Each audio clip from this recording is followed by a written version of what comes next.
Highway वाला भूतिया ढाबा। एक दिन सुरेश देर रात वीरान सड़क से गुजर रहा था। आज उसने ऑफिस में कुछ नहीं खाया था और भूखे पेट ही घर की ओर निकल पड़ा। कुछ घंटे गाड़ी चलाने के बाद उसे जोर की भूख लगने लगी। कुछ और दूर चलने के बाद अब सुरेश की हालत और ज़्यादा खराब होने लगी। बहुत तेज भूख के कारण अब तो उसकी आंखें सिर्फ खाना ही तलाश रही थी। अब तो उसे गाड़ी चलाने के लिए ध्यान लगाने में भी मुश्किल होने लगी। फिर उसने गूगल मैप खोला और होटल ढाबा सब खोज लिया, मगर 15 किलोमीटर से पहले कुछ भी नहीं था। तब उसने फिर से हिम्मत बांधी और गाड़ी को फुल स्पीड में चलाने लगा। कुछ देर बाद कहीं जाकर एक ढाबा दिखाई दिया। ढाबा देखते ही उसकी जान में जान आई। ढाबे पर पहुंचते ही ढाबे का मालिक बोला, आइए आइए साहब, बताइए क्या खाएंगे? मटर पनीर, छोले भटूरे, दाल चावल, पूड़ी कचौड़ी या मस्त लस्सी लेकर आऊं? सुरेश, भाई साहब जो भी अच्छा खाना बना हो दे दो। ढाबा मालिक नौकर को खाना परोसने को कहता है। नौकर खाना लेकर सुरेश के सामने खाना रखकर जाने लगा। तभी सुरेश ने उसे आवाज़ दी, भाई पानी भी रख जाना यार। तभी वेटर पीछे मुड़कर गर्दन पूरी उल्टी घुमाकर कहता है, ठीक है साहब। तभी सुरेश ने चारों तरफ नज़र घुमाई। ढाबा पूरा खाली, सिर्फ मालिक और नौकर है वहाँ। टेबल एकदम गंदी, कमरे में भी मकड़ियों के जाले ने कब्जा कर रखा था। सुरेश बहुत डर गया। यह सब ढाबा मालिक देख रहा था। उसने तुरंत सुरेश को समझाया। मालिक ने कहा, यह भूतिया ढाबा नहीं है, यह तो बस रामू है ना। हर बार का यही नाटक होता है इसका।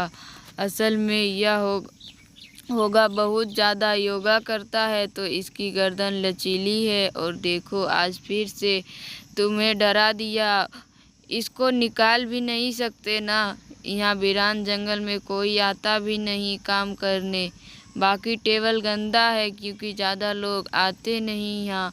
हालांकि लोग कहते हैं ज़रूर हैं इस रास्ते पर होटल ढाबा बहुत चलता है, मगर असल में लोग यहाँ आते ही नहीं। गाड़ियाँ धूल उड़ाते हुए निकल जाती है। सुरेश सब समझ जाता है और वह बिना कुछ बोले रोटी, दाल, छोले पनीर और फिर लस्सी सब चट कर दिया। खाना खाते ही सुरेश को नींद आने लगी। इतने में ढाबा मालिक खुद ही बोला, ढाबा मालिक अब रुक जाओ, सुबह जाना, रात में इस रास्ते में जाना ठीक नहीं है।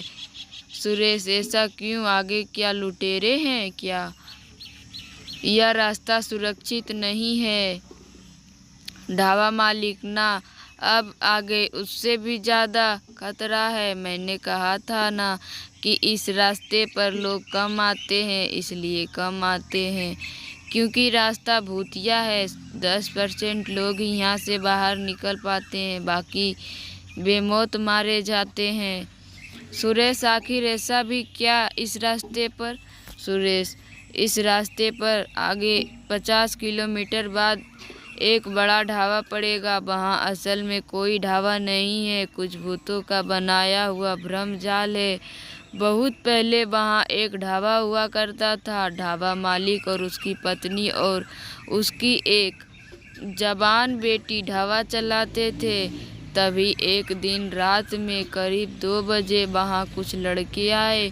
उन्होंने खाना मंगाया तो ढाबे मालिक की जवान लड़की खाना देने आई, जिसको देखकर सारे लड़के की नीयत बिगड़ गई। उन्होंने लड़की के माता पिता को बंधक बना लिया, उस लड़की से बदतमीजी की कोशिश की। लड़की के पास टेबल पर चाकू था, जिससे उस लड़की ने आत्महत्या कर ली।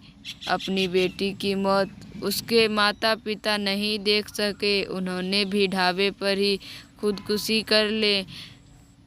लड़के तुरंत फरार हो गए। पुलिस को भी कोई सुराग नहीं मिला तो आत्महत्या पर केस बंद कर दिया गया।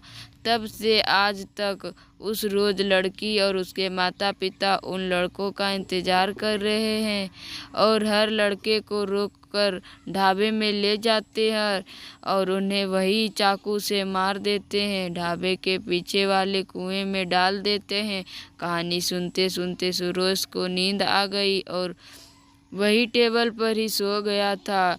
मालिक भी रजाई लेकर वहीं उसके बगल में आकर सो गया था। सुबह सुरेश ने नाश्ता किया और निकल गया। वह जाते जाते सोच रहा था, मुझे अचानक नींद कैसे आ गई? मैं तो सिर्फ ढाबे के मालिक की बात सुन रहा था। इतनी बोरिंग कहानी तो नहीं है, कुछ तो गड़बड़ है। क्या पता खाने में कुछ मिलाया गया हो। फिर आगे जाकर देखा तो सच में ढाबे वीरान पड़े हैं। फिर एक रेलवे क्रॉसिंग आई। एक मालगाड़ी कोयला लेकर जा रही थी तो क्रॉसिंग बंद थी। हाईवे वाला भूतिया ढाबा। सुरेश ने देखा कि वहाँ ट्रैक्टर और ट्रक के टायरों के निशान सड़क के बाहर क्रॉसिंग के अलग बगल थे। ऐसा लग रहा था कि यहाँ रोज ट्रैक्टर और ट्रक बाहर आकर खड़े रहते हैं और वहाँ की ज़मीन एकदम काली थी। उसे लगा जैसे कोयला यहीं लादा और उतारा जाता है। उसके दिमाग में सवालों का तूफान आ रहा था। आखिरकार उसका दिमाग भी पत्रकार वाला था। उसने सब कुछ जानने की ठान ली। अगली रात उसी रास्ते से वापस आने लगा। वापसी में जब उसी तरफ का एक ढाबा उस तरफ था जो क्रॉसिंग के लगभग 40 से 45 किलोमीटर दूर था। सुरेश वहां गया और बिना कुछ खाए पिए महज रास्ता पूछकर निकलने लगा तो ढाबे के मालिक ने भी वही कहानी सुनाई और सुरेश को रोकने की कोशिश की। बेटा, बड़ों की बात मानो, यह रास्ता रात में जाने लायक नहीं है। रास्ते में भूतिया ढाबा है जो ज़बरदस्ती तुम्हें खींच ले जाएगा और फिर तुम कभी वापस नहीं आओगे।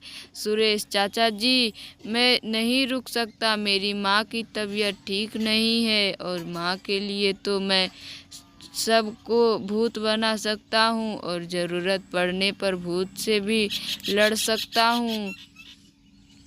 इतना कहकर सुरेश अपनी कार से आगे निकल गया। 10 किलोमीटर ही चला होगा कि रास्ते में खून के निशान मिलने लगे, जिसमें एक पैर आगे की तरफ जा रहा था तो एक उल्टा था। यह देखकर सुरेश डर गया और फिर गाड़ी की स्पीड बढ़ा दी। कुछ देर जाने पर खून के निशान बंद हो गए, लेकिन खंभे पर लगी लाइट चालू बंद होने लगी और बंद ही हो गई। अब गाड़ी की स्पीड और धीमी करनी पड़ी। अचानक रास्ते में बैरिकेड आ गया जिस पर लिखा था, आगे सड़क पर काम चल रहा है, कृपया यहाँ से मार्ग बदले। और कुछ दूर आगे चलने पर अजीबोगरीब लोग हवा में उड़ रहे थे। उनके हाथों में हल और सड़क में काम आने वाले औजार थे, जिसके बाद सुरेश को लगा कि शायद उसे ढाबा मालिक की बात मान लेनी चाहिए थी। सुरेश ने गाड़ी पीछे की, लेकिन सुरेश को लगा जैसे किसी ने उसको गाड़ी पकड़ ली हो। उसने गाड़ी और स्पीड से चलाने शुरू कर दी। 10 से 12 किलोमीटर बाद उसने बगल में ढाबा देखा। काफ़ी चहल पहल थी, वहाँ बहुत सारे लोग थे। ऐसा लग नहीं रहा था कि यह भूतिया ढाबा होगा। सुरेश ने गाड़ी रोकी और वहाँ ढाबे में गया। उसके अंदर जाते ही तुरंत ही दरवाज़ा अपने आप बंद हो गया, बत्ती बंद हो गई। किसी ने फ़ोन टॉर्च ऑन किया और फिर सुरेश ने जो देखा वह हैरान करने वाला था। सुरेश ने देखा कि कमरे में बहुत सारे लोग लड़ रहे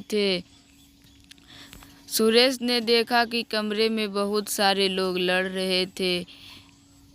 उसके केंद्र में एक लड़की और उसके माता पिता हैं और आसपास कुछ लड़के जिनको लड़की चाकू मार रही है। मगर यह देखकर ना जाने सुरेश डरा क्यों नहीं। उसने मोबाइल में सब रिकॉर्ड करना चाहा। तभी पीछे से उसके सिर में किसी ने तेजी से मार दिया और वह बेहोश होने लगा, मगर उससे पहले उसने मोबाइल में एक बटन दबा दिया और फिर बेहोश हो गया।